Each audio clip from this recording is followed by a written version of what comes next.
Iran में पेश हादसे पर बात करेंगे। पाकिस्तान के सफीर मुदस्सिर टीपू साहब हमारे साथ मौजूद हैं। बहुत शुक्रिया मुदस्सिर साहब डॉन न्यूज़ को वक्त देने के लिए।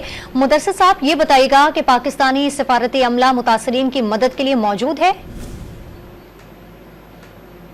ये हादसा हुआ है जी एम्बेसी से 700 किलोमीटर दूर जगह पे, और जो नियरेस्ट कॉन्सुलेट है वो यहाँ से तकरीबन कोई 900 किलोमीटर दूर है जी। तो मैंने ऑलरेडी हमारे लोग चले गए हैं, 3 लोग यज़द, ताकि मैयतों के लिए इंतजाम किए जाए, जो बीमार हैं उनको देखा जाए, ईरान की हुकूमत के साथ मिल के कोऑर्डिनेशन की जाए। और मैं आपको बता दूं कि ईरान ने हमें बहुत सपोर्ट किया जी। हमारे डिप्टी प्राइम मिनिस्टर साहब का भी मैसेज मुझे आ गया है, सदर मुहतरम साहब का और प्राइम मिनिस्टर साहब, सब जाहिर है इसके ऊपर उनकी बहुत ज्यादा वो होगा, दुआ गो भी होंगे वो, और एक तकलीफ का मुकाम है जी। तो मैं इसमें पूरी तरह एंगेज्ड हूँ जी। और मैं जी मेयर ऑफ यज़द के साथ भी राब्ते में हूँ, उसके ऑफिस के साथ, और ईरानी वज़ारत हाजा के साथ भी राब्ते में हूँ जी, ताकि हम अपने इंतजामात मुकम्मल कर सके।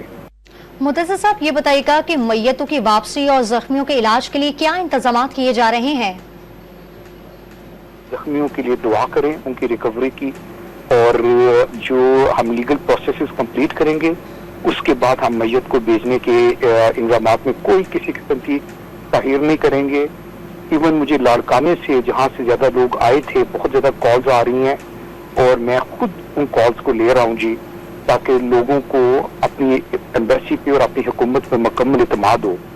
मेरे पास ये नहीं पता जी कि फैमिली के कितने लोग हैं, और बहुत ज्यादा चूंकि मुझे कॉल्स आ रही हैं, तो मैं बाकी मेरा फोकस इस वक्त रिकवरी एफर्ट्स के ऊपर है कि जितनी जल्दी जो लोग हादसे का शिकार हुए हैं उनको रिकवर करवाया जाए जी।